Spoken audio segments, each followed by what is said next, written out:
So you're a doctor, and your patient comes to you every 3 weeks because they're complaining about their back problems.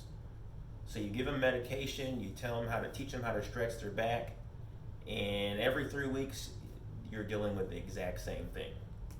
Then all of a sudden, you guys are just having a regular conversation, and he tells you that every 3 weeks he does break dancing with him and his buddies. So immediately you're like, hold up a second. Okay, stop breakdancing because that is the reason you're having back problems. He stops breakdancing, he stops coming to you, he no longer has back problems. So, in today's tip, we're going to talk about how you make sure that you're addressing the core of the problem instead of attacking the symptom. So, the example I'm going to use is walking. Most people have this pulling behavior with their dogs when they're walking.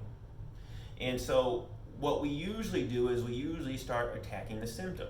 So if my dog's pulling, maybe I need a new leash. So you would go get a no pull harness. That works for a couple of weeks. Then your dog starts pulling again. Then you get a gentle leader. That works for a little bit, then your dog starts pulling again. Then you get a prong collar. That works for a little bit, then your dog starts pulling even more. So that's you attacking the symptom of that pulling behavior. Really what you want to do is you want to address the core, which is the core of the problem is your dog just doesn't understand what it means to follow. Once you start addressing the core of the problem, that is when you start seeing progress in your training.